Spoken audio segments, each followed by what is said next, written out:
Hola, ¿qué tal? Buenos días. Feliz jueves de literatura argentina. Espero que estén muy bien. Hoy estamos ingresando a nuestra clase 11 y hoy ya con bastante vértigo pensaba que en definitiva ya hemos cursado más de un tercio de la materia durante el año, ¿no? No puedo creer la velocidad que tiene en este momento la vida. No sé si esto será por la pandemia, será la reclusión o lo que sea, pero bueno, lo cierto es que siento que todo va a una velocidad increíble, ¿no? Pienso que recién ahora estamos empezando las clases y bueno, ya pasó un tercio, ¿no? Del año. Espero que ustedes no tengan la misma percepción. Eh, Hoy decíamos es nuestra clase 11, nuestra clase sobre Silvina Ocampo. Espero que recuerden que la próxima, la clase 12, es por supuesto taller, así que nos vamos a ver el jueves que viene, entonces, en clase sincrónica, acá por Meet mismo. Decíamos, la clase de hoy entonces es sobre Silvina Ocampo y con Silvina Ocampo empezamos a caernos, en definitiva, de la dominante de la unidad 2. Recuerden siempre que nuestro programa está organizado en esta especie de relación dialógica entre la dominante y el margen, ¿no? De cada uno de los periodos que fuimos estudiando. Es un recorte, por supuesto. Es una hipótesis también, ¿por qué no? Una hipótesis de trabajo que los invito a compartir durante lo que dure el año, ¿no? Todo programa en el fondo lo es. Bueno, decíamos, la dominante de este periodo, por supuesto, está marcada por la fuertísima impronta de Borges y junto con Borges también podemos pensar que la impronta de este contexto muy atravesado por las experiencias de las vanguardias, que es el contexto de la década del 20, también la dominante va a estar en esta tensión estética entre los dos polos que representan, por un lado Florida y por otro lado Boedo, que vimos en la clase, no la pasada, sino la anterior. Por supuesto, Bioy también entra dentro de esta denominación, de la denominación de la dominante, y bueno, vamos a empezar a ver la obra hoy de Victorio Campo, que alguno podría decir también tranquilamente que no es tan dominante dentro del periodo, ¿no? Sobre todo porque podemos pensar que si bien Victorio Campo, digamos, desde el punto de vista de filiación, está muy claramente enmarcada dentro de Borges y su influencia, digamos, quiero decir, formaba parte también del grupo Sur, bueno, era la mujer de Bioy Casares, escribió junto con Borges, publicó, hicieron la antología del relato fantástico, un poco, después vamos a hacer alguna mención a eso. Sin embargo, algunos dirán que, bueno, nunca dejó de ser como una especie de personaje un poco marginal de este grupo. Yo creo que sí, que está, vamos a decir, está en el límite, ¿no? Está como en el borde externo de este margen, de esta dominante del periodo. Y creo que en realidad, fíjense, no, yo para pensar en que forma parte de la dominante, no voy a pensar, a ver, no voy a tomar todos estos datos que son como datos más contextuales y más biográficos. Quiero decir que era amiga, que era la mujer de Bioy Casares, que fuese amiga de Borges, que fuese la hermana de Victoria Ocampo, que era nada más y nada menos que la responsable del Grupo Sur, ¿no?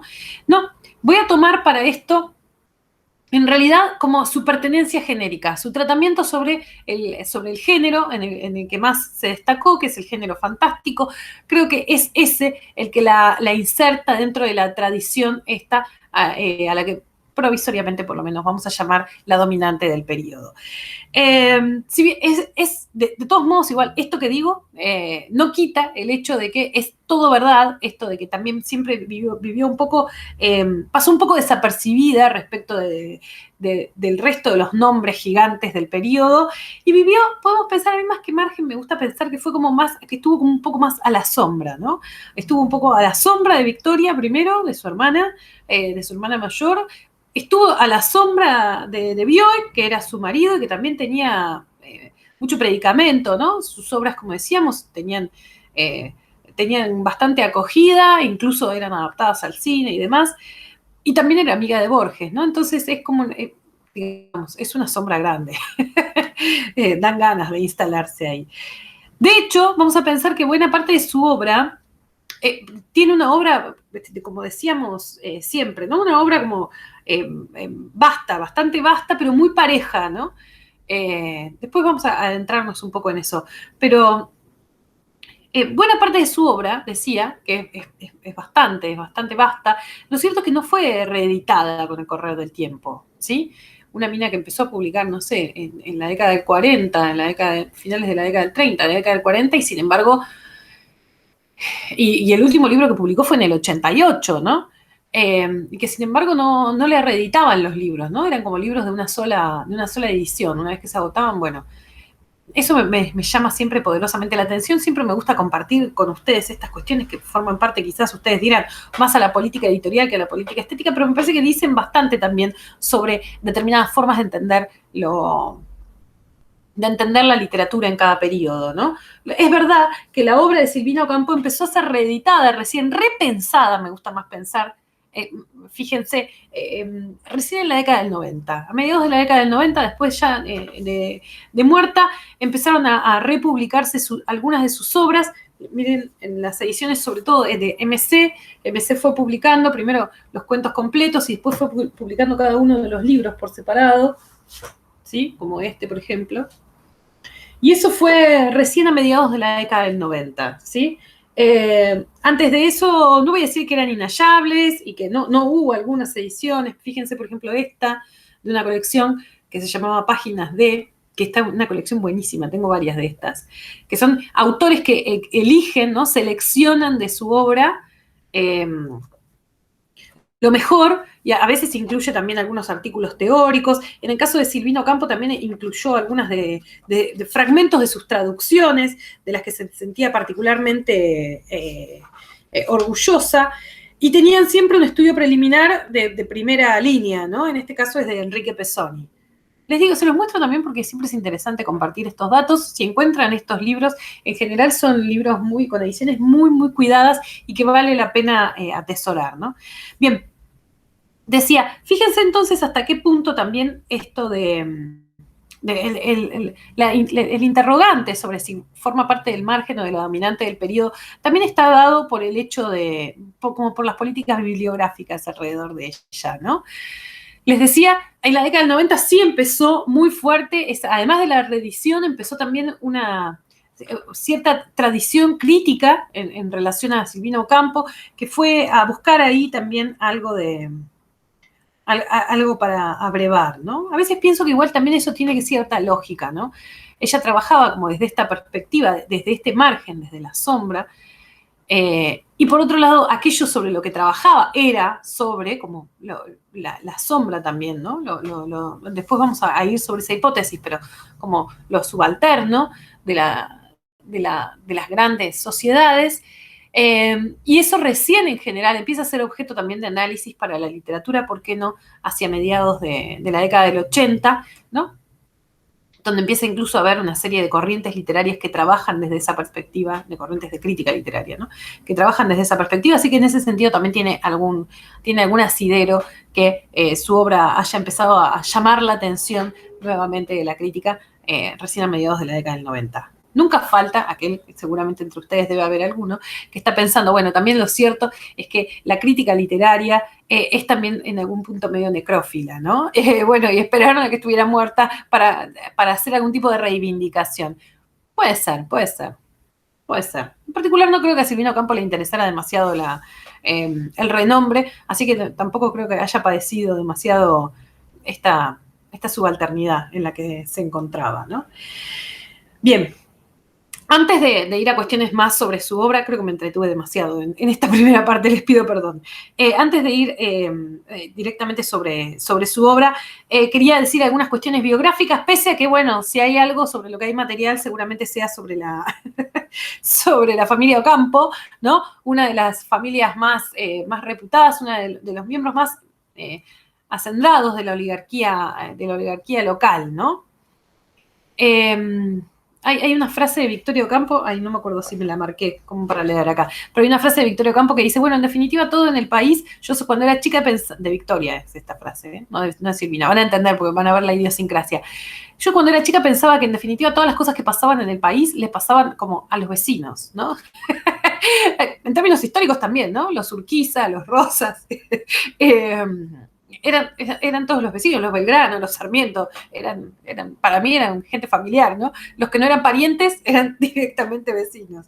Bueno, hay algo de esa centralidad, me parece, en el rol que asumió con tanta hidalguía, con tanta comodidad Victoria Ocampo hacia mediados de la década, en realidad hacia mediados de la década del 30 y sobre todo en la década del 40, ¿no? Como la gran agitadora, lo hablábamos un poco la clase pasada, ¿no? Como la gran agitadora cultural que supo ser. Bien, les voy a leer para ver la biografía, les voy a leer un fragmento, en realidad un par de fragmentos de este libro, que es un libro de Mariana Enríquez. Vamos a trabajar con Mariana Enríquez, pero más adelante con su obra de ficción, que es un libro que Enríquez escribió. Les digo, es un libro de extraña afiliación, porque tiene, por supuesto, se trata de una biografía, pero es también como una suerte de perfil que hace, ¿no? Como una especie de perfil que se le fue a la mierda. Le quedó demasiado excesivo, ¿no? Algo también, digamos, creíble. No sé si la conocen a Mariana Enríquez, pero si la han visto, digamos, esta idea de algo que se le fue de control es bastante cerca del imaginario que crea alrededor, ¿no? Fíjense, les voy a leer unos fragmentitos para que vean, para que nos empecemos a instalar dentro del mundo Silvina Ocampo, ¿no? Hermana de Victoria Ocampo, perdón, era la menor de 6 hermanas, ¿no? De las cuales Victoria era la mayor. Hermana de Victoria Ocampo, esposa de Adolfo Bioy Casares, amiga íntima de Jorge Luis Borges, una de las mujeres más ricas y extravagantes de la Argentina, una de las escritoras más talentosas y extrañas de la literatura en español. Todos esos títulos no la explican, no la definen, no sirven para entender su misterio. Nunca trabajó por dinero, no lo necesitaba. No participó de ningún tipo de actividad política, ni siquiera de política cultural. Publicó su último libro 4 años de morir y escribió incluso cuando ya tenía los primeros síntomas del Alzheimer, con casi 90 años. Y su vida social, siempre reducida, se fue haciendo nula con los años. Algo casi inaudito para una mujer de su clase. El dinero le dio libertad, pero nunca pareció demasiado consciente de sus privilegios, que, puede decirse, apenas usó. Me gusta esta ambivalencia que plantea desde el comienzo, Enríquez, no es el comienzo del libro, pero más o menos, en esta idea de, bueno, era un miembro muy prominente de la clase social a la que pertenecía, y era un miembro activo de eso, ¿no? Formaba parte de ese grupo y demás, pero siempre estaba como esta idea, ¿no? Como siempre un poco al margen, siempre ahí atrás. Ella decía siempre que ella se sentía el etcétera de la familia, ¿no? Con esto de ser la menor de 6, decía, bueno, yo soy un poco el etcétera. Bueno, está Victoria, Josefina, no me acuerdo cómo se llamaban las otras, y etcétera. Bien, lo cierto, y es que acá nosotros es donde vamos a empezar a tratar de calar un poco hondo, lo cierto es que Silvina Ocampo siempre tuvo predilección por esos lugares, en esta especie de vivir al margen de los lugares que debía ocupar, siempre le fascinaron como unos lugares que no eran propios de su clase social, ¿no? Pero no con un interés político, ¿no? Bueno, no sé, me interesan los pobres, entonces trato de trabajar en pos de ellos, lo que sea, sino casi como una especie de interés, iba a decir algo más cruel, pero voy a decir de interés antropológico. Les voy a leer otro fragmento de más adelante. Dice, gran parte de la literatura de Silvina Ocampo parece contenida allí, en la infancia, en las dependencias de servicio. De allí parecen venir sus cuentos protagonizados por niños crueles, niños asesinos, niños asesinados, niños suicidas, niños abusados, niños pirómanos, niños perversos, niños que no quieren crecer, niños que nacen viejos, niñas brujas, niñas videntes. Entonces, quiero aclarar que hay un cuento como mínimo para cada uno de esta tipología, ¿eh? No es una exageración de Enríquez ni nada menos. Sus cuentos protagonizados por peluqueras, por costureras, por institutrices, por adivinas, por jorobados, por perros embalsamados, por planchadoras. Su primer libro de cuentos, Viaje olvidado, es su infancia deformada y recreada por la memoria. Invenciones del recuerdo, su libro póstumo del 2006, es una autobiografía infantil. No hay periodo que la fascine más. No hay época que le interese tanto. Quise leer este fragmento para que empecemos a recortar cuál es el espacio en el que se van a desarrollar todos los cuentos de Silvina, pero muy especialmente el recorte que hice yo, ¿sí? El espacio viene a ser como de lo marginal, de lo periférico, ¿sí? Tal era su vocación por por esto, por lo desdeñado, podríamos pensar, que hay un documental muy hermoso para mí, hecho por Lucrecia Martel, que es para mí una de las voces cinematográficas más interesantes de los últimos 20, 25 años en Argentina, que lo hizo hace 1000 años el documental, que se llama Las dependencias. No sé, es estrictamente un documental, no estoy muy segura, ¿no? Es como una especie de, tiene como algo de documental, algo también de construcción ficcional. Se los dejo en el Classroom para que lo vean. Para mí es formidable y o sea, les pido, así, casi como un favor personal, que lo miren. Es cortito por otra parte. Bueno, y un poco la hipótesis de Martel, en definitiva, la hipótesis que viene a plantear el documental, viene justamente por ahí. Cuando habla de las dependencias, fíjense además qué interesante el texto, ¿no? La elección del título. Cuando habla de las dependencias, no tenemos que pensar en relación de aquello de lo que uno depende, ¿sí? Que sería como la primera acepción esperable del término. En realidad a lo que alude Martel, y que también alude Silvina Ocampo, son las dependencias de servicio, ¿no? Que era el lugar en el que pasaba buena parte de su vida Silvina Ocampo, ¿no? Y aparte de su lugar de predilección, ¿no? Su lugar de predilección no solo personal, vivencial, sino también como estético. Ese es el lugar desde el que busca, en definitiva, escribir, ¿no? Les voy a leer otro fragmento para que vean para que vean también la forma en la que alude a eso, porque podrían, digamos, es difícil escribir sobre lo otro, ¿no? Sos la oligarquía, te interesa escribir, sos una mujer adulta, te interesa escribir sobre el mundo de los niños, te interesa escribir sobre el mundo como de lo periférico, de estas dependencias. Es muy fácil pasar a esa cosa como... Ay, me sale la palabra en inglés y no en español. En inglés sería patronizing. Condescendiente, ¿no? Esa forma como condescendiente de referirse tanto a unos como a otros, ¿no? Pasa mucho cuando hay una distancia jerárquica, en definitiva, entre el sujeto que denuncia y al sujeto al que le quiere dar la voz. Bueno, en literatura latinoamericana hablamos bastante sobre la literatura de la subalternidad. También lo vamos a ver eso más adelante. Hablamos también sobre si es posible o no construir una literatura a partir de lo subalterno. Hay mucho escrito en relación a eso, sobre todo en los últimos años. Es una corriente de trabajo fecunda dentro de los estudios culturales, especialmente de estos que se llaman decoloniales, ¿no? Descoloniales, a los que pertenecen buena parte de los nombres más como reputados de la actualidad. Entre ellos, no sé, Rita Segato, pienso ahora, ¿no? Por ejemplo. ¿Quién más es descolonial? Bueno, ya me van a salir algunos. Bien, pero fíjense entonces cuál es la perspectiva desde la que va a escribir Silvina Ocampo. Dice, y hay algo retorcido, algo perverso, dice, sigue diciendo Enríquez, ¿no? En realidad lo dice antes. En esa fascinación de Silvina niña esperando a los mendigos sobre el cedro. También le fascinaban los mendigos, la volvían loca, le encantaban los mendigos. En una de sus muchas entrevistas que le hizo en 1987, Hugo Becasese, periodista, escritor y director durante décadas del suplemento de cultura del diario La Nación, Silvina explicó, cita, a mí me encantaba servirles té con leche o café con leche, algo que tuviera leche con nata. A mí la nata me parecía asquerosa, pero me daba curiosidad sobre ver cómo los otros se tragaban la nata tan repugnante. Se corre de cualquier lugar esperable en relación a eso. ¿No? Bueno, le daba algo que era muy rico. Se corre de cualquier lugar esperable. La pobreza me parecía divina. En ese entonces, cerca de San Isidro, vivían muchos chicos pobres. A mí me parecían tan superiores a los que nos visitaban, mucho más divertidos que mis primas. Mis primas eran unas pavotas, unas inútiles. No sabían robar nada, estaban siempre impecables, no querían ensuciarse, no se movían para no desarreglarse. Los mendigos, en cambio, tenían unas crenchas espléndidas. Porque a mí no me gusta la gente muy peinada. Esos chicos pobres estaban siempre quemados por el sol, tenían un color de piel tan lindo. Siempre me quedó la añoranza de la pobreza.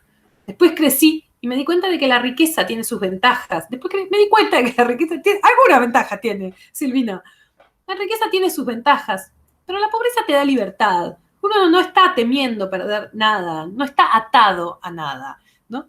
Es interesantísimo. Si fuese otra que lo dijese, si no tuviese la literatura que tiene, que le da este lugar tan extraño, tan singular, tan de un extrañamiento tan único a sus sujetos de enunciación, uno diría, ay, por favor, qué vieja aristócrata pedante, horrible, ¿no? Sin embargo, uno después la lee y entiende perfectamente qué es lo que quiere decir acá, ¿no? Me había hecho, sigue hablando de los mendigos más adelante, ¿no? Me había hecho amiga de todos ellos, los saludaba, los besaba. A mi familia le parecía muy mal que yo tuviera esas amistades. Tenía miedo de que me robaran algo, de que me contagiaran alguna enfermedad, de que me hicieran quién sabe qué cosa. Una vez alguien de los míos, ¿no? Me dijo, no podés tener trato con esa gente, así nunca vas a lograr que te respeten. Y yo le respondí, pero no quiero que me respeten, yo quiero que me quieran. Formidable. Bueno, les recomiendo un montón este libro de Mariana Enríquez. Saben que yo lo había leído en digital, la copia que les dejo en el Classroom por si alguien tiene ganas de leerlo, y hace muy poquito lo volvieron a editar, así que me lo regalaron para mi cumpleaños. Así que estoy muy contenta con mi ejemplar en papel después de leerlo en digital desde hace años, ¿no? Fíjense lo que dice, lo que recoge Mariana Enríquez, cuando trata de pensar, trata de descular esta relación tan extraña que va a tener Enríquez con su propia clase de pertenencia, con la oligarquía, y también esta predilección que tiene por el margen, podríamos pensar, ¿no? Retoma una cita de Blas Matamoros, ¿no? De La Nena Terrible, ¿no? Le escribió un ensayo que se llama La Nena Terrible sobre Silvino Campo Matamoros. Está en el libro Oligarquía y Literatura. Cita. El enfrentamiento de los niños terribles pasa por el odio a la familia y se detiene allí. Como hijos de la gran burguesía, no tienen oposición fundamental contra todo el orden social. Fíjense, no hay una estrategia armada en relación a esto que le despierta a la familia, este rechazo que le despierta a la tradición familiar. Pero su calidad de marginados familiares les crea una oposición parcial con una de las instituciones fundamentales de ese orden, como es la familia. Los niños terribles asumen el mal, no la revolución. Bien, esto me interesaba también, me gustaba la cita de Blas Matamoro, además de que está buenísima para pensar no solo en Silvino Campo, en un montón de otros miembros que podríamos llamar o que asimismo se consideraron como parias de la oligarquía criolla, sino porque también nos invita a pensar en algún lugar desde donde se instala la propia Silvino Campo, ¿no? Y me gusta mucho esta idea, lo dice Blas Matamoro, lo dice con mayúscula, el mal, ¿no? La idea del trabajo, podríamos pensar que en vez del mal, Silvino Campo empezó a trabajar alrededor, en virtud de esto, alrededor como de la idea de lo siniestro, ¿no? Y construyó toda su obra, podemos pensar, en relación a lo siniestro. Esto no lo dije, creo. Hoy estoy un poco desordenada, puede ser. Silvino Campo nació en 1903 y murió en 1993. Murió a los 90 años. Otra vez es uno de estos personajes que a mí me gustan particularmente porque nos acompañan todo el siglo y nos logran también dar una idea de algunas continuidades y rupturas estéticas, ¿no? Fundamentalmente de todo el siglo XX. Me parece que Silvino Campo es una buena muestra de eso. En realidad Silvino Campo, como ustedes capaz también sepan, en realidad no venía de la literatura, empezó a escribir, digamos, más grande, sobre todo en relación a su hermana, sino que venía de la plástica. O sea, fíjense cómo llega a la narrativa, que es la narrativa después donde más se va a destacar, ¿no? Pero de la plástica, de hecho estudió con Giorgio de Quirico, ¿no? La mandaron a estudiar plástica con grandes pintores referentes de la vanguardia europea del momento, ¿no? Después a la poesía. Tiene una obra poética muy vasta. De hecho, el último texto que menciona ahí, ese texto autobiográfico, Invención del Recuerdo, se llama, que es póstumo, es también un largo poema. A mí en particular los poemas de Silvino Campo no me parecen lo mejor de su producción, ni por asomo, quizás porque me parece que su poesía es como un poco, voy a decir algo que parece una falta de respeto dicho por alguien como yo, pero digo que no soy nadie para tener esta opinión, pero me parece un poco como anticuada respecto no de la contemporaneidad, anticuada también respecto de sus contemporáneos, ¿sí? Quiero leer, uno lee sus poemas pensando que estaba produciéndolos al mismo tiempo que otros compañeros suyos de la revista Sur estaban haciendo otras cosas tan distintas, tanto más literalmente modernas, ¿no? Que uno no puede dejar de pensar que, digamos, no puede dejar de sentir cierta falta en relación a la poesía. Su primer libro de cuentos es este Viaje olvidado que les mostré antes. Ahora no me acuerdo de qué fecha es Viaje Olvidado. No me anoté el dato. La primera edición, a ver si lo dice. No. No lo dice porque, claro, era de otra editorial. Decía, el primero es este, Viaje Olvidado. Lo publicó relativamente joven. El primer cuento de Viaje Olvidado, el primer cuento del primer libro de poemas de Silvina Ocampo es Silo de Claraboyas, el cuento que tenían ustedes para leer y que nosotros vamos a también leer acá. ¿Por qué digo esto? Porque fíjense, cuando les decía que la obra es como muy pareja, ¿no? Muy pareja en calidad también, su obra cuentística sobre todo, les doy para que lean como parte de lo mejor de su obra, que es el primer cuento del primer libro, ¿no? Y si les tuviera que recomendar, también les recomendaría otro cuento, que no lo leemos porque era más largo y porque se me corría un poco del eje que quería trabajar con ustedes, que es que se llama Cornelia frente al espejo, que es el último libro que publicó en vida, que lo escribió siendo ya grande, o sea, es del 88. Miren, o sea, fíjense, tenía 85 años, ¿no? Y les puedo jurar que es un libro impecable para mí. De hecho, técnicamente es como perfecto. Tenía 85 años y en breve ya iba a empezar a desarrollar el Alzheimer del que les hablaba Enríquez, ¿no? Que un poco le provocó un progresivo deterioro, ¿no? Eso no impidió que siguiera escribiendo, como decía Enríquez, escribió, por ejemplo, Invención del Recuerdo durante ese periodo. Lo mejor de su producción probablemente esté más o menos en la década del 70, década del 60, que salen algunos de sus libros más reputados, pero insisto, con esto no piensen nunca que tuvo gran repercusión su obra, porque no la tuvo en ese momento, contextualmente. ¿No? Nunca. De hecho, estaba pensando que cuando salió Viaje Olvidado, esto creo que lo cuentan en el prólogo de Viaje Olvidado, la persona que hace el prólogo, ahora no me acuerdo quién. Cuando salió Viaje Olvidado por primera vez, salió la crítica en la revista Sur. La crítica la hizo su hermana y le dio con un hacha.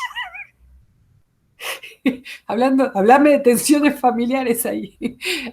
Sí, dijo unas cosas bastante feas sobre el texto, ¿no? Como era Victoria, ¿no? O sea, una cosa bien viperina por un lado y por otro lado algún halago disimulado. Un temperamento difícil el de Victoria Ocampo también. Difícil haber sido su hermana, ¿no? No se lo regalo a nadie. Los géneros que trabajó, por supuesto, tiene una enorme cantidad de cuentos que son de corte realista, enorme no, pero una gran cantidad de cuentos que son de corte realista, pero sin lugar a dudas lo mejor de su producción llegó con el trabajo sobre el género fantástico, ¿no? Una forma elíptica de trabajo sobre el género fantástico, vamos a ver, muy a la manera sobre todo de Borges. ¿Ven por qué la incluyo dentro de la dominante del periodo, pese a que no haya sido lo más reputado de él, lo más famoso de él? Por otro lado, fíjense que también, a ver, porque a veces uno dice, cuando recién me escuchaba a mí misma decirlo de, bueno, un poco a la manera de Borges, y uno piensa, bueno, que la influencia, ¿no? El influjo que tuvo Borges respecto de sus contemporáneos. Y si bien esa es una explicación posible, digamos, es una explicación posible también, esto de que se lean todos todo el tiempo también genera una serie de influencias mutuas, sobre todo cuando alguien es tan bueno como Borges, ¿no? Pero también lo cierto es que todos leían lo mismo también, ¿sí? Y por eso es que antes les señalaba justamente que entre Bioy y Silvina y Borges habían editado, habían antologado eso que se llamó la antología del cuento fantástico, de la literatura fantástica creo que se llamaba, que fueron un libro y una serie de adendas a ese libro después, donde incluyeron lo que para ellos era lo más reputado de la tradición del género, ¿sí? Y yo creo que también en ese, abrevar todos en las mismas lecturas, me parece que hay ahí algo interesante para pensar. También tiene una pequeña introducción dentro del género policial. Tiene un texto que escribió con Bioy Casares que se llama Los que aman odian, que trabaja un poco desde esa tónica. Me quedo así porque me quedo pensando que hace un par de años, ahora no me acuerdo si fue, el año pasado no fue el 2019 o habrá sido 2018, Los que aman odian se convirtió en película y es una de las muchas películas en realidad que se hicieron sobre la obra de Silvina Ocampo. Igual que Bioy en ese sentido dio materia bastante profusa a a la traducción al cine, ¿no? No la vi igual la de Los que aman odian, así que no puedo decir. Sé que es de Alejandro Mazzi.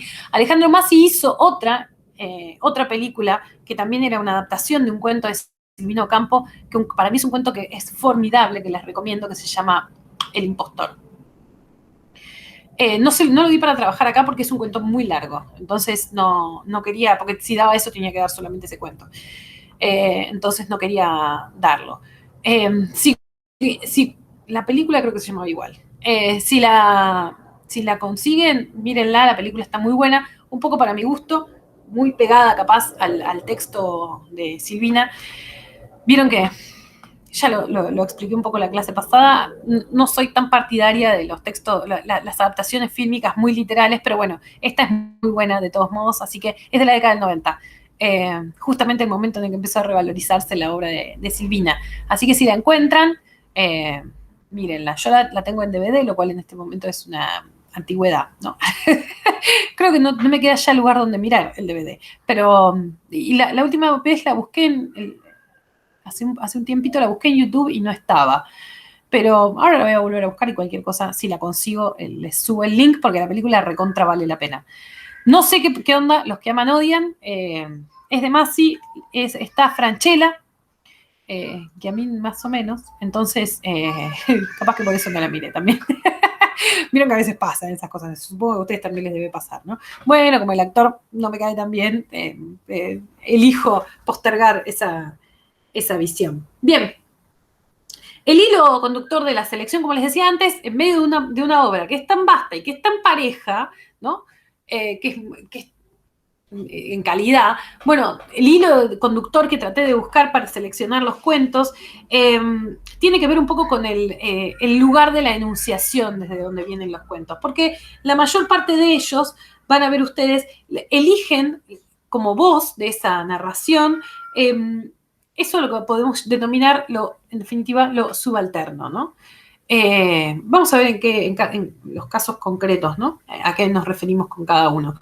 Pero lo cierto es que podemos pensar en esa tradición de escritura desde lo subalterno, desde la subalternidad. A mí me parece que pensar en lo subalterno, porque siempre que pienso en lo subalterno, pienso que tiene como una categoría política, ¿no? La subalternidad tiene una categoría política. Aparte, como concepto también tiene como una larga tradición vinculada a lo político, ¿no? A los estudios descoloniales de los que hablábamos hace un rato y demás. Acá las voces, ¿no? Cuando digo voces no me refiero solamente a los narradores, ¿no? Es el lugar de enunciación desde el cual se emiten estos textos. Son, ¿cómo decir? Más que el subalterno, o sea, en general son las mujeres, ¿no? Y los niños. A mí me gusta decirle lo menor, ¿sí? Por eso me parece que el título de Mariana Enríquez, de haberle puesto la hermana menor al título, viene por ahí, por la idea de rescatar este trabajo sobre lo menor, ¿no? Lo que está como a la sombra, ¿por qué no?, de algo más importante. Por otro lado, van a ver que todos estos textos comparten la mayor parte de la obra ahora voy sobre algunas interpretaciones teóricas de lo que acabo de decir, ¿eh? No crean que lo voy a dejar colgado ahí, porque es la hipótesis de lectura, digamos, de la clase de hoy. Todos los textos también estos que elegí son todos textos particularmente breves de su obra, porque, digamos, era algo que a ella le gustaba trabajar de sí misma, ¿no? Decía, como cierta estética de la brevedad, podríamos decir, esa es la que abreva siempre Silvina Ocampo.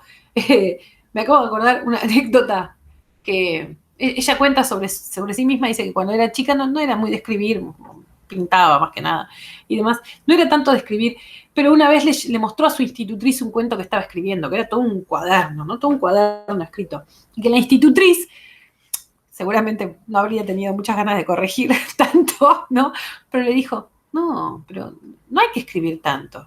No hay que escribir tanto. Es una pérdida del tiempo del escritor, del lector, es una pérdida de papel, de recursos, porque por el papel, ¿no? Y como que, y ella decía, eso a mí me quedó muy grabado, y siempre me quedó como la idea de que el precepto para escribir tiene que ser la economía, ¿no?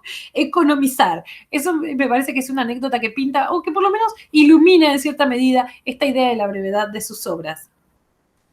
Eh, bien, vamos, para analizar estos lugares de enunciación periféricos, podríamos pensar, que propongo como lectura para el texto. Lo que les dejé son dos textos, en definitiva, dos textos teóricos como para dialogar junto con esta clase. Vieron que a mí me gusta mucho que ustedes tengan otras miradas también, además de lo que yo puedo divagar acá sola durante la clase, que ustedes tengan también material teórico para apoyar, ¿por qué no también otras lecturas, ¿no? En relación un poco a esto que mencionábamos antes, les dejo un texto de Bárbara Belloc, lo tienen en el Classroom ya, y voy a tomar una cita como para que vean esto de esto de lo que yo denomino lo menor.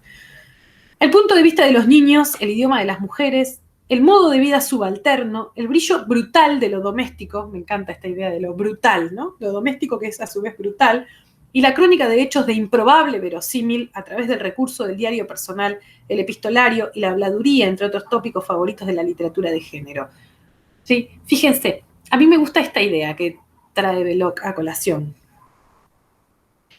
La elección, por lo menor, esto, por las voces de las mujeres, el modo de vida subalterno, ¿no? El brillo de lo doméstico, esto que va a tener una tradición adentro de la literatura también, y la crónica de una serie de hechos, ¿no?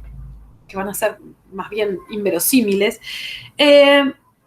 No solo eso es una expresión de esta predilección por lo menor, también es una expresión de la predilección por lo menor, los géneros que suele introducir adentro de sus cuentos, ¿no? Esto de recoger el diario personal, el epistolario, ¿no? La narración mediante cartas, la habladuría, el chisme, como dice Belloc, ¿no?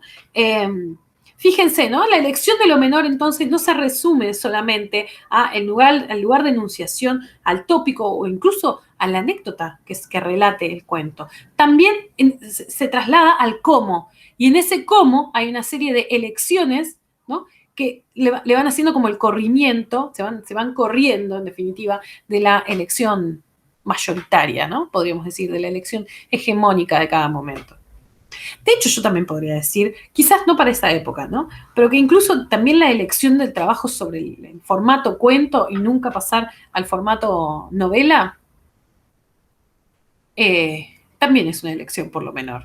¿Sí? Porque como diría Walsh, a quien nosotros vamos a ver más adelante, digamos, el género que aprecia la burguesía es la novela, ¿no? El género apreciado por antonomasia de la burguesía es la novela. Toda otra forma que se corra de la novela se corre también del gusto personal de la burguesía y también de la exigencia. Walsh decía, bueno, aquel que escribe cuentos todo el tiempo se le está reclamando. Bueno, ¿por qué no escribís una novela? ¿Por qué? Porque se ve que jerárquicamente es más importante, ¿no? La novela que el cuento. Si bien a quien lo que los otros le decían le tenía muy sin cuidado, seguramente no lo haya padecido tanto. Pero piensen, sin ir más lejos, la obra de Borges, ¿no? A quien algunos esperanzados dicen que no le dieron el Nobel por no haber escrito novelas. Estamos los otros, los que pensamos que no le dieron el Nobel porque se juntó a comer con los militares en el 76. Error político garrafal que la Comisión del Nobel no le perdonó. No creo que haya tenido que ver con una elección genérica, genuinamente digo, amén de que sea, no sea, por el posicionamiento político de Borges, no creo que haya tenido nada que ver con la elección genérica. De hecho, la historia del Nobel está plagada de poetas, quiero decir, género menor, también sí los hay, concebido como menor, por supuesto, no para nosotros, pero también cuentistas, gente que escribió ensayos, ¿no? Y bueno, y hace unos pocos años Bob Dylan, ¿no? Que ni siquiera es escritor de literatura propiamente dicha, ¿no? Yo igual voy a defender a muerte que la letra de una canción es también literatura, pero quiero decir, si nos vamos a pensar en el corrimiento de los géneros burgueses por antonomasia, digamos, el cuento está más cerca de la predilección burguesa que la letra de canciones, ¿no? Bien. Me fui un poco por las ramas. ¿Por qué estoy hablando de Bob Dylan? Me pasa a veces. No crean que eso es porque estoy hablando sola. Quiero decir, también me pasa presencialmente. No sé si debería confesar esto, pero también me pasa presencialmente, ¿eh? No vayan a creer que no divago presencialmente. Peor, porque ahí ustedes me dan más todavía, me dan leña y entonces ahí digo, pero siempre vuelvo, como digo, siempre, en algún momento, siempre vuelvo al punto en el que estaba, ¿no? Eh, cuando hablo de lo menor, ¿no? Como esta especie de recorte que decidí para trabajar la clase de hoy y también como, ¿por qué no?, propuesta de lectura para ustedes, para pensar también el resto de la obra de Silvina Ocampo. Yo no quiero que ustedes en ningún momento confundan lo menor con lo intrascendente, ¿no? Fíjense, no, por favor, no es lo mismo. De hecho, muchas veces los personajes de Silvina Ocampo toman contacto, podríamos pensar, con unas formas bien ominosas de la existencia, ¿no? Con alguna forma, voy a decirlo de una forma que va a sonar un poco rimbombante, pero con algunas formas del crimen, en definitiva, ¿no? No entendido como el crimen como un asesinato, por favor, no. Sino más bien como el crimen como parte de la domesticidad, de parte de lo que significa la vida doméstica. Mis hijos están gritando, espero que esté todo bien y sea porque están jugando. Sinceramente no puedo estar segura. A veces los gritos de pedido de ayuda se parecen mucho a los gritos de celebración.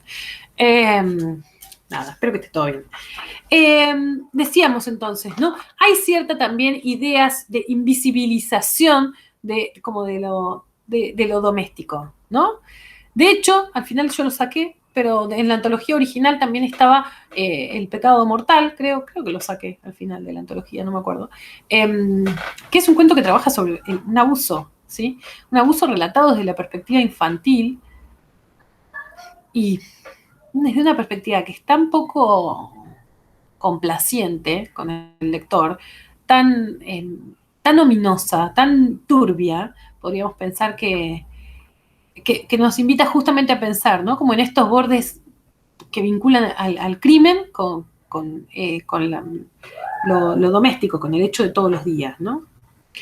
Borges, cuando le preguntaban justamente por esto por esta predilección también como por lo turbio, ¿no? Por el crimen, pero concebido como algo diario, Borges decía siempre, en los relatos, voy a leerlo literal la cita, a ver, acá está. En los relatos de Silvina Ocampo hay un rasgo que no alcanzo a comprender, ese extraño amor por cierta crueldad inocente u oblicua. Me encanta la crueldad inocente en esa en ese aparente oxímoron, creo que se reduce buena parte de la obra de Silvina Ocampo, ¿no?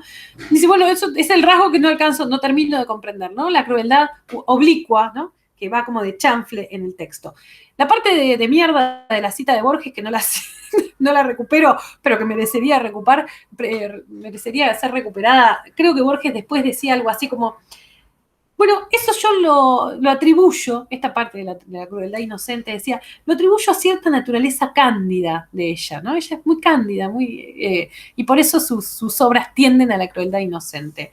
Digo porque me parece una parte de mierda y por eso en general no lo omito cuando pienso en lo mucho que acierta con la primera parte de la afirmación, es porque me parece re de machirulo decir que ella escribe así porque ella es así. Ay, escribe así porque ella es medio boluda, medio cándida. Como si no fuese la crueldad inocente de Silvina Ocampo una elección estética, de la misma manera en la que lo son las suyas, ¿no? Las elecciones estéticas del propio Borges, ¿no? Bueno, Silvina Ocampo está condenada a ser así porque, bueno, es así, ¿no? La mirada es re condescendiente, hablando de condescendencia, ¿no? Es re condescendiente, me parece, esto que dice Borges, pero la primera parte está muy bien. ¿Ven que cuando uno empieza así a desglosar, siempre hay algo interesante para rescatar? Les dejo también en el Classroom otro texto, digamos, el primero de Belloc, decíamos, bueno, trabaja un poco desde esta perspectiva también, que tratamos de abonar en la clase. Pero el segundo, que les dejo como para que tengan un ejemplo también, porque lo cierto es que junto con esta recuperación de la figura y de la obra de Silvina Ocampo, que se ve en la década del 90, se ve también cierta como cierta presencia, ¿no? Empieza a ser trabajada desde la perspectiva de la crítica feminista, ¿sí? La crítica feminista, que también es de desarrollo reciente para esta época, ¿no? O sea, mediados del siglo XX, en realidad, empieza a elegirla, a pensar la obra de Silvina Ocampo también desde la perspectiva de la literatura, empieza a analizarla la perspectiva feminista, ¿no? Les dejo ese texto va a ser una lectura, algunos de los cuentos sobre los que trabaja, lo vemos acá, los otros creo que no. Pero van a ver, hace como una especie de lectura feminista del pecado mortal, donde trabaja sobre el tema del abuso infantil. Van a ver qué tipo de abuso es, ¿no? Es una cosa medio rara. Las vestiduras peligrosas, creo que ese sí se los dejé, que ese sí es como el más obvio, el más evidente, porque hay, digamos, una referencia explícita, o por lo menos uno puede interpretarlo desde la referencia explícita a la cultura de la violación en el texto, ¿no? Y también trabaja sobre un texto que se llama Los Funámbulos, que a mí me encanta, que se los dejé para que leyeran, y para pensar en algunas cuestiones vinculadas a los roles de género. Para mí la lectura de Los Funámbulos ahí es medio forzada. Pero igual se los dejo el texto como para que vean también un ejemplo de crítica literaria feminista, ¿no? Y de cómo abordaron entonces la obra, no es que sea la interpretación mayoritaria, pero quiero decir que esta sea una síntesis de toda la crítica feminista que piensa a Silvina Ocampo. Pero sí es una lectura posible también que me parece interesante que ustedes vean, ¿sí? Voy a leer, si no les parece mal, voy a leer con ustedes algunos fragmentos de los textos. Yo no sé si llego hablando mucho o poco, porque acá no me pone el contador, así que un poco me pone contenta eso, tengo que decir, porque así no siento, ¡ay, Dios! Miren, ya llevo 40 minutos hablando y recién voy por acá. Quería leer con ustedes, decía, unos fragmentos de los textos que había seleccionado para que viéramos y para que los pensáramos un poquito en relación a esta hipótesis que les planteo yo del trabajo sobre lo menor, ¿no? El trabajo sobre... Me gusta más que lo subalterno, me voy a quedar con lo menor, definitivamente.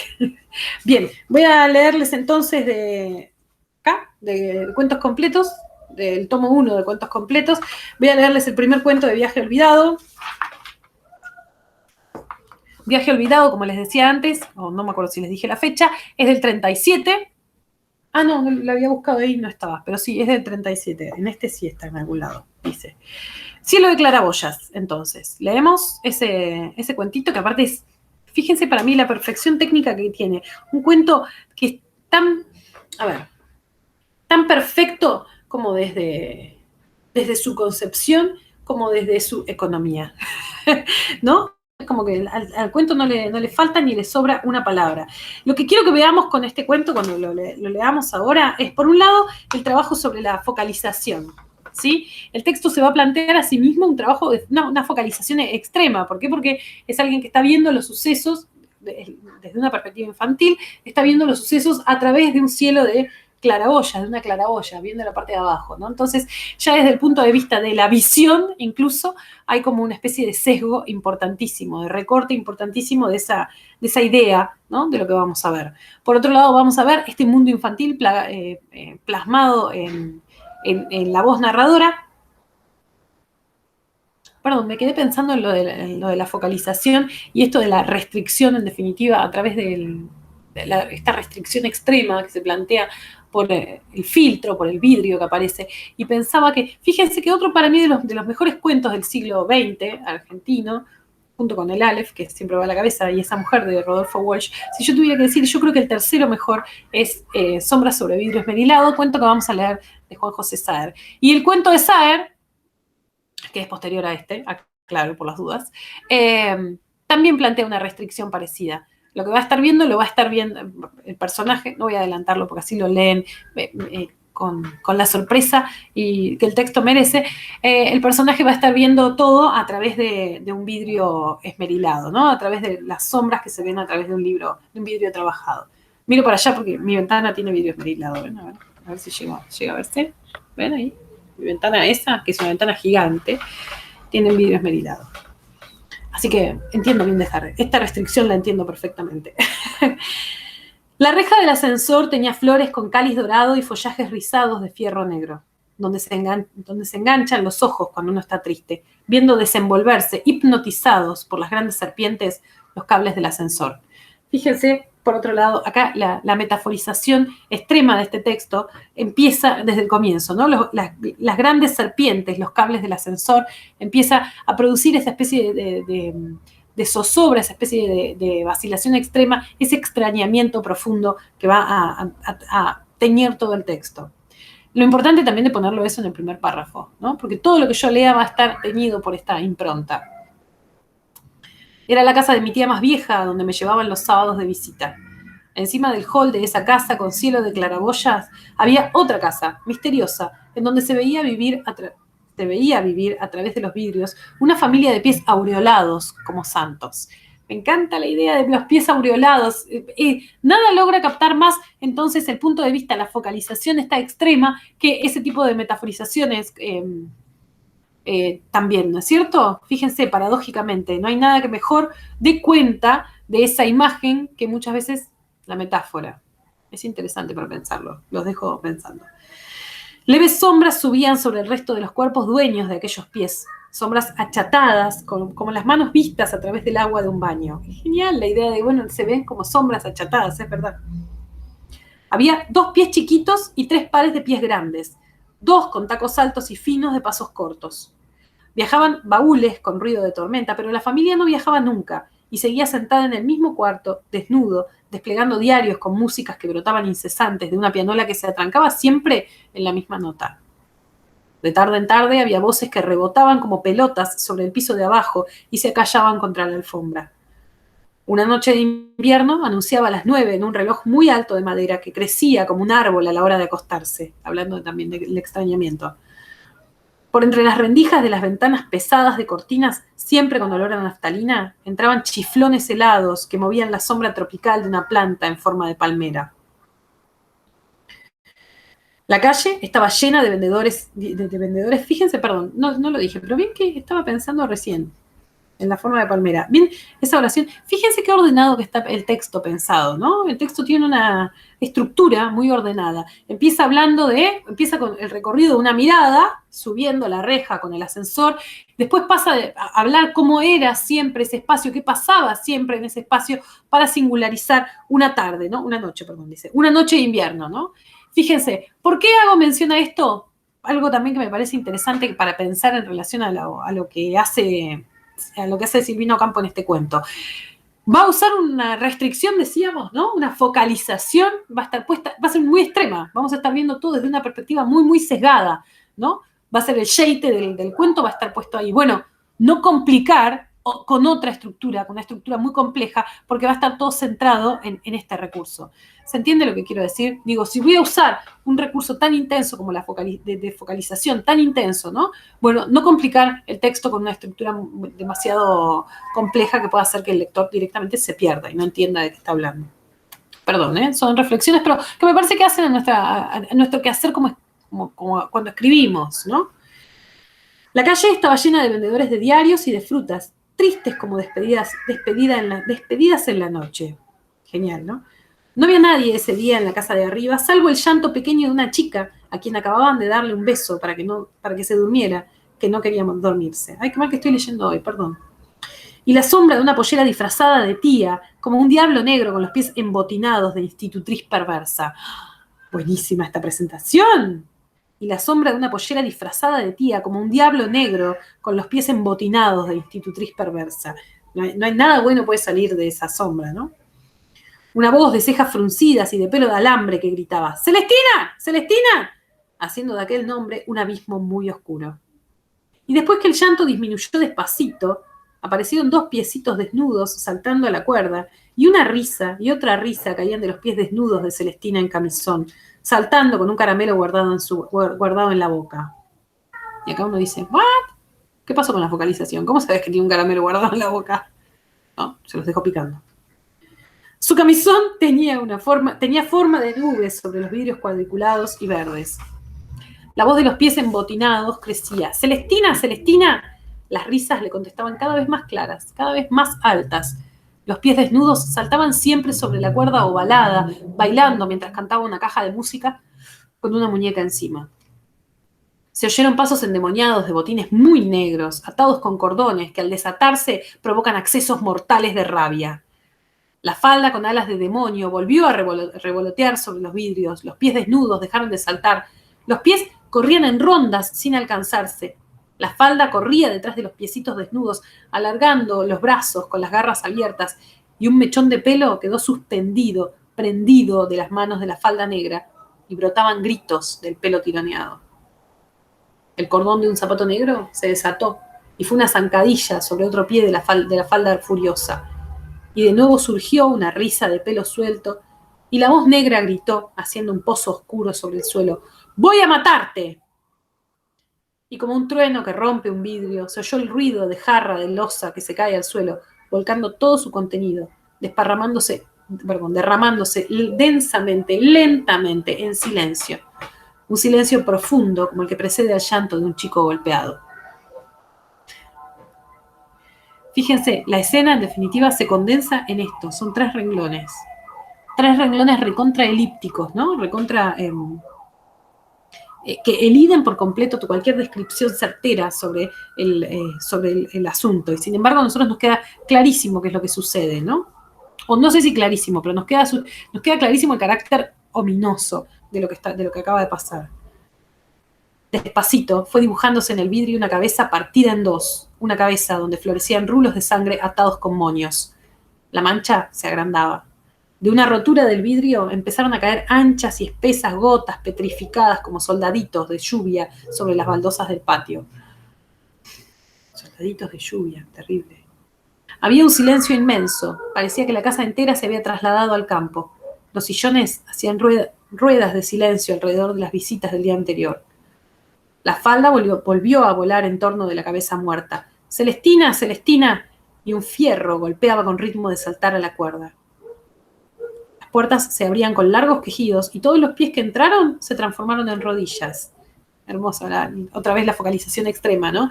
Quiero decir, después de algo que podría habernos dado la pauta de que de otra forma de conocimiento de la escena, otra vez nos vuelve a tirar sobre eso, ¿no? Los pies que llegaban se convertían en rodillas. La claraboya era de ese verde de los frascos de colonia, en donde nadaban las faldas abrazadas.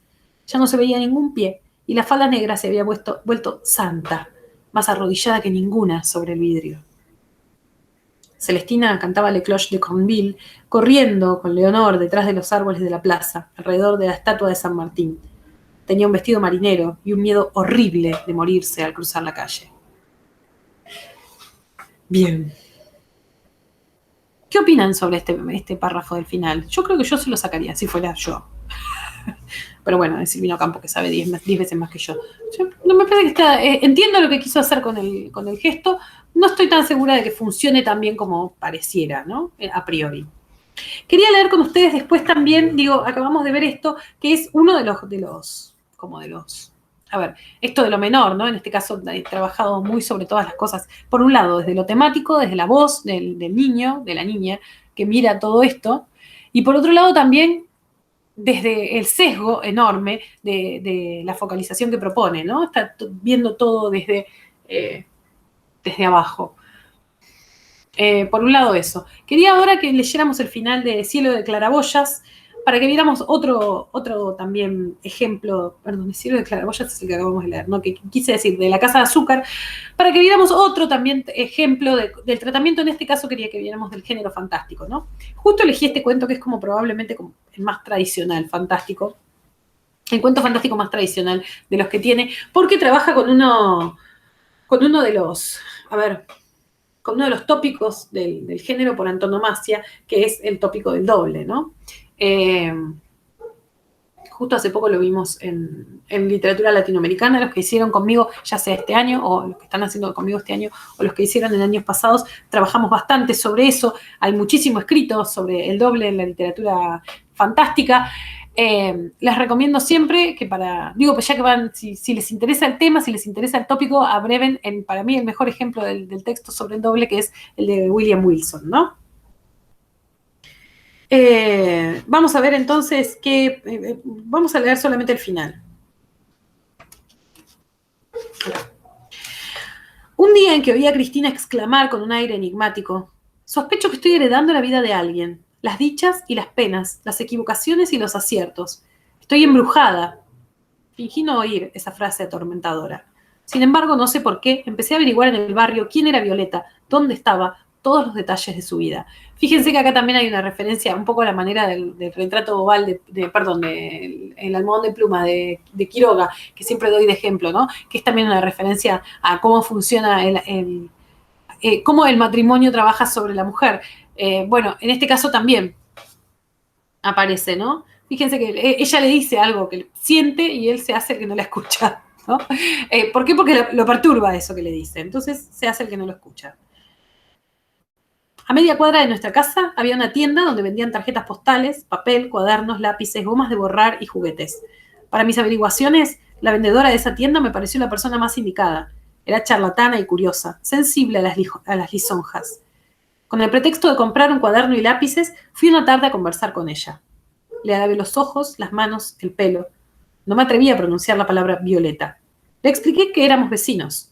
Le pregunté finalmente quién había vivido en nuestra casa. Tímidamente le dije, ¿no vivía una tal Violeta? No contestó, me contestó cosas muy vagas que me inquietaron más. Al día siguiente traté de averiguar en el almacén algunos otros detalles.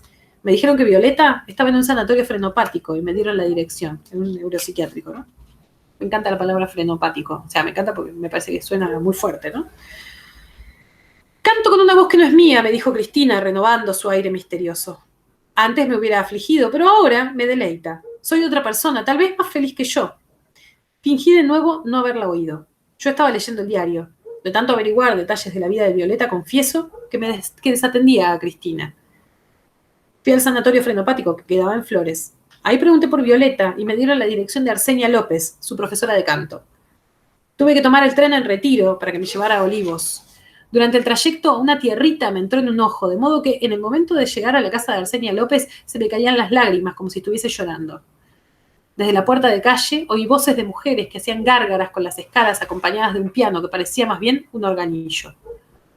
Alta, delgada, aterradora, apareció en el fondo de un corredor Arsenia López con un lápiz en la mano. Ahí está como yo, miren.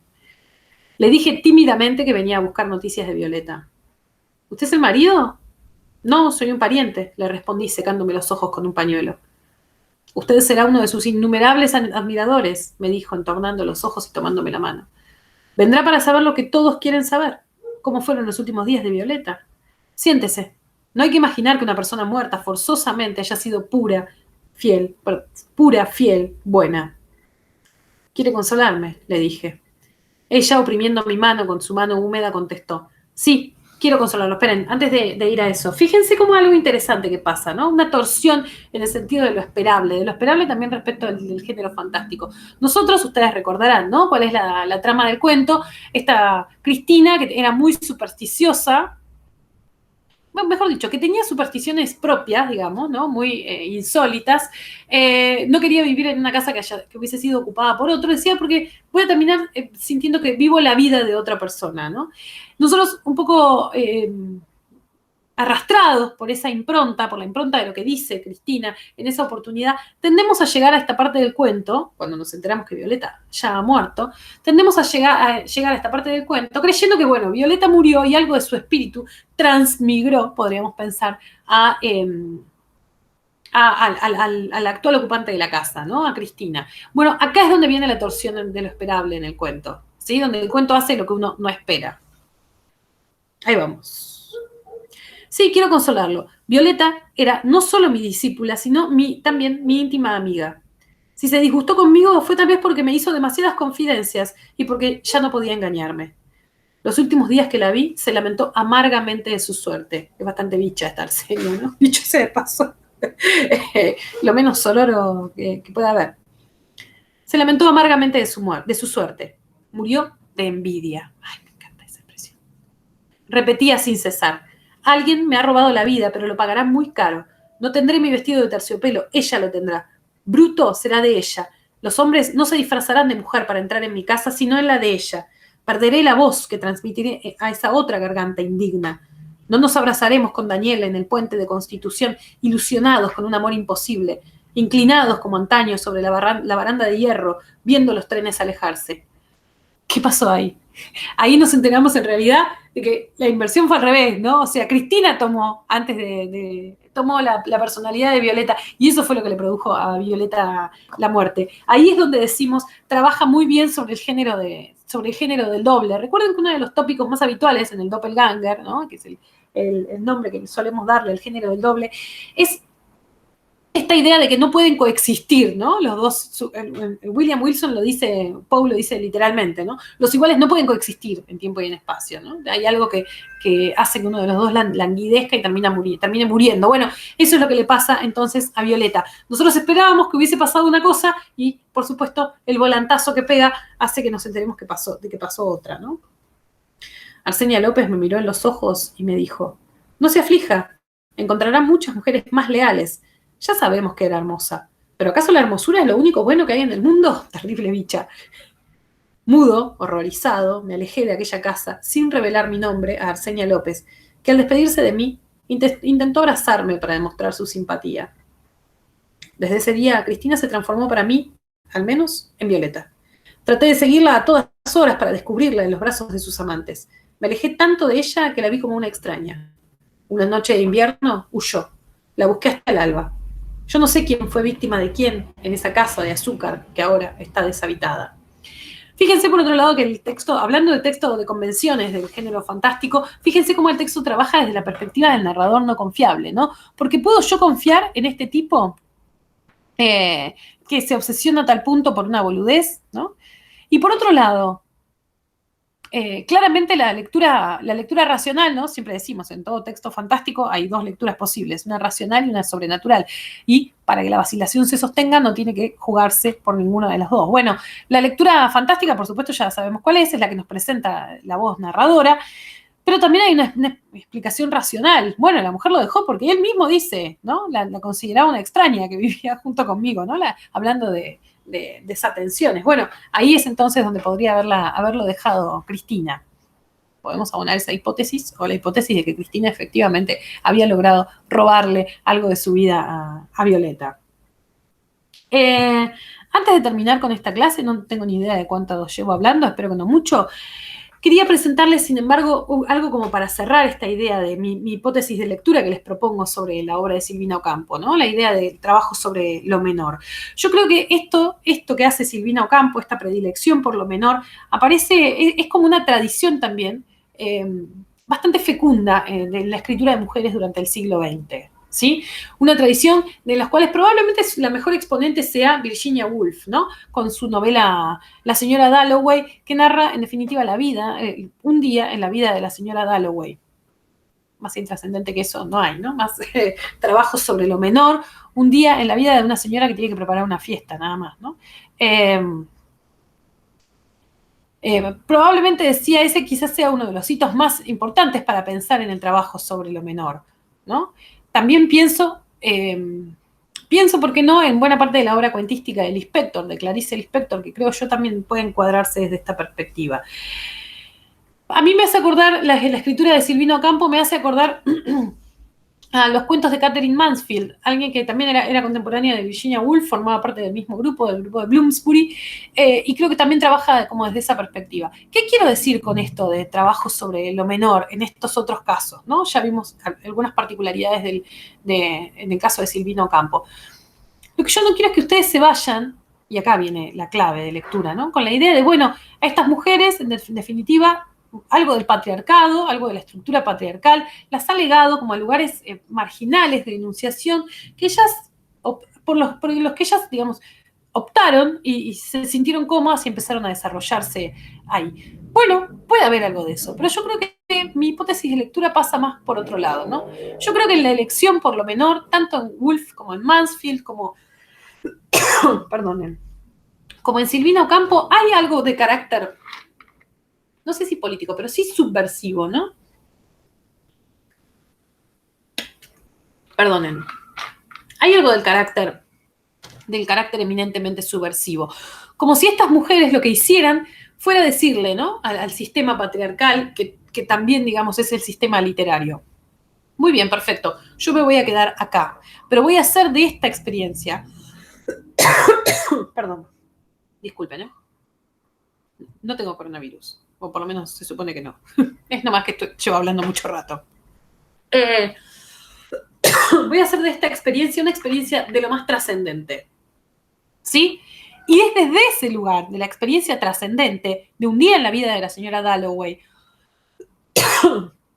o de una chica que mira marchitarse en su mano el clavel, como en el caso del cuento del clavel de Katherine Mansfield, es a partir de ahí desde donde se construye otra visión sobre el mundo. Desde ahí es de donde construyen también estas mujeres, me parece a mí, una trinchera. ¿Sí? Insisto con esto. Es el lugar al que me han relegado, pero yo voy a hacer de ese lugar una experiencia trascendente. Voy a hacer de ese lugar una experiencia, como en el caso del inspector, en La Pasión según GH, una experiencia del orden de lo metafísico. ¿Sí? Esa entonces la hipótesis que quería... perdón. Qué barbaridad. Bueno, que quería traerles a colación también como para cerrar esta idea de lo menor que me parece a mí viene a encarnar la obra de Silvina Ocampo. Antes de despedirme, tengo que decirles algo que seguramente no vaya a gustarles, que es que dejo para como consigna de hoy, no van a tener una consigna de escritura creativa, no a priori, sino las dos consignas que componen el primer parcial de la materia. No asustarse, no se trata, por supuesto, de ninguna medida de un parcial convencional. Estamos en una carrera de formación del escritor, por lo cual a lo que trato de apuntar es a consignas que puedan ustedes ayudarlos en sus tareas como escritores, ¿no? Así que, como en todos mis parciales, aquellos que ya me han tenido mi materia, podrán dar fe. Tiene dos consignas. Una consigna es una consigna de escritura creativa. Para eso van a tener que escribir ficción, concretamente. Vieron que yo les dije cuando vimos Fierro, les dije, bueno, me guardo la consigna de Fierro para el parcial. Bueno, acá está. Dice la consigna que igual ya voy a subir al Classroom. Escribí un relato que dialogue, como lo hacen los de Borges, Coan y Cabezón Cámara, entre muchos otros, ¿no? Con algún episodio de Martín Fierro. Tienen total libertad argumental y formal, ¿sí? Entonces, vieron ustedes que vimos que parte de este trabajo sobre la tradición que hace la literatura argentina ha tenido como protagonista la obra de Hernández, ¿no es cierto? Ha tenido como protagonista a Fierro. Lo vimos en los dos cuentos de Borges, lo vimos en el cuento El amor de Coan, lo vimos en Las aventuras de la China Iron de Gabriela Cabezón Cámara. Bueno, sin necesidad de que sea algo tan ambicioso como una novela, en el caso de Cabezón Cámara, lo que sí les propongo es que escriban un texto. Tienen total libertad sobre el argumento, el tema, lo que sea, que dialogue en alguna medida con alguna parte de Martín Fierro. ¿Sí? No hace falta tampoco que me escriban un párrafo explicitándome ese diálogo ni nada. ¿Sí? Tienen que escribir un texto de ficción que de alguna manera opere sobre el ciclo Martín Fierrista, podríamos pensar. La consigna 2 es una consigna de escritura de no ficción. Tienen que escribir un pequeño texto. Algo que solemos hacer un montón los escritores, escribir textos sobre literatura. Y les voy a leer entonces la consigna. La nueva cátedra de investigación en literatura argentina de la EMAC, que acabo de inventar, Cátedra Libre Ricardo Piglia, se nota que la bauticé yo, le propone escribir un microensayo para su próxima publicación. El tema que le asignan, literatura argentina del siglo XIX, puede ser abordado desde alguna de estas perspectivas. Proyecto político y literario, géneros literarios, en Echeverría, Sarmiento, Mansilla y Gorriti, el héroe romántico o el rol de la mujer. El texto, siguiendo la tradición pigliana de la Argentina en pedazos y formas breves, no puede tener más de 800 palabras, ¿sí? Tiene que ser un microensayo, un texto ensayístico recontra breve, donde ustedes trabajen sobre alguno de estos temas referido a alguno de los textos que vimos del siglo XIX argentino, ¿no? Que son El Matadero de Echeverría, Facundo, Mansilla, Fierro, o sea, Hernández y Gorriti. ¿Sí? Bueno, ¿cómo pueden trabajarlo? Pueden abordarlo desde cualquiera de estas perspectivas que les doy acá. Por favor, no se compliquen la vida, es un trabajo, no tiene que ser, no es un trabajo académico, ni mucho menos, ¿no? Es como una especie de columna, piénsenlo como una columna de opinión. ¿Sí? Dicho esto, creo que esto era todo lo que tenía. Bueno, yo todavía no sé cuándo tengo que entregar las notas, pero seguro tienen 15 días, capaz tienen una semana más para entregar este parcial. Pero quería adelantarles las consignas, así van pensándolas, van trabajando sobre ellas. Dicho esto, entonces, nos vemos, espero que estén muy bien y que cualquier duda que tengan sobre el parcial, sobre la clase, sobre lo que se les cante, como siempre, me escriban, ¿sí? Nos vemos y cuídense mucho. Mucho, mucho.